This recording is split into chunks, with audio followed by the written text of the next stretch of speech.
Hi விவோஸ், இன்னைக்கு வந்து நம்ம என்ன பார்க்க போகிறோம் அப்படின்னா பாண்டியன் ஸ்டோர்ஸ் சீசன் 2ல் நடிக்கிற அரசியுடைய பயோகிராஃபி பற்றி தாங்க இந்த வீடியோக்குள்ள போய் பார்க்க போகிறோம். வாங்க பார்க்கலாம். பாண்டியன் ஸ்டோர்ஸ் சீசன் 2 சீரியல் பார்த்துக்கிட்டிங்கன்னா இப்போ சூப்பராக போயிட்டு இருக்குதாங்க சொல்லணும். இந்த சீரியலில் பாண்டியனுடைய கடைசி பொண்ணாக அரசியாக நடிக்கிறவங்க நிச்சய பேர் பார்த்தீங்கன்னா சத்யா ஸ்ரீகிருஷ்ணனுங்க. இவங்க சொந்த ஊர் பார்த்திங்கன்னா மதுரைங்க. பட் இவங்க பிறந்தது வளர்ந்தது எல்லாமே சென்னையில் இருக்கிற சாலிகிராமம் தாங்க. சத்யாவை பொறுத்த வரைக்கும் பார்த்தீங்கன்னா தன்னுடைய சின்ன வயசுலேயே வந்து சினிமா கரியர் ஸ்டார்ட் பண்ணிட்டாங்களாமாங்க. இவங்களுக்கு மேரேஜ் ஆயிடுச்சாமாங்க. மேரேஜ் ஆயிடுச்சுன்னு நிறைய பேர் வந்து ஷாக்காக கேட்குறாங்க. இவங்களுடைய ஹஸ்பண்ட் நேம் பார்த்துக்கிட்டிங்கன்னா அன்புக்கினியவன். அவர் வந்து சத்யாவோட டீச்சர் ஆமாங்க. சத்யா படித்து முடிச்சதுக்கப்புறம் ஒர்க் போகணும் அப்படின்னு தான் ஆசைப்பட்டிருக்காங்க.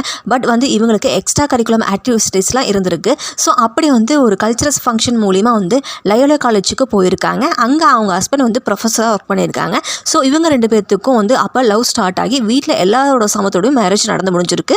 இவங்களுக்கு பார்த்திங்கன்னா ஒரு பொண்ணு இருக்காங்க. இவங்க 2001 டி ராஜேந்திரன் டைரக்ஷனில் வெளியான சொன்னால்தான் காதலா படத்தில் சைல்டு ஆர்டிஸ்டாக ஃபர்ஸ்ட் அறிமுகம் ஆனாங்க சத்யா அவர்கள். இந்த படத்துக்கு அப்புறம் பார்த்திங்கன்னா சைல்டு ஆர்டிஸ்டாக நிறைய படத்தில் நடிச்சிருப்பாங்க. அதுக்கப்புறம் பார்த்திங்கன்னா விஜய் டிவியில் சரவணன் மீனாட்சி சீரியலில் சின்னத்திரையில் அறிமுகம் ஆனாங்க. அதுக்கப்புறம் பார்த்துக்கிட்டிங்கன்னா சின்னத்திரையில் தென்றல், கேளடி கண்மணி, லக்ஷ்மி கல்யாணம், வினைத்தாண்டு வருவாயா, அழகிய தமிழ் மகள், ராஜா மகள் போன்ற பல சீரியலில் நடித்து பிரபலம் ஆனாங்க. இப்போ பார்த்திங்கன்னா பாண்டியன் ஸ்டோர்ஸ் சீசன் 2ல் வந்து அரசி கேரக்டர் நடித்து மக்கள் மத்தியில் ரொம்பவே ஃபேமஸும் ஆயிட்டாங்க.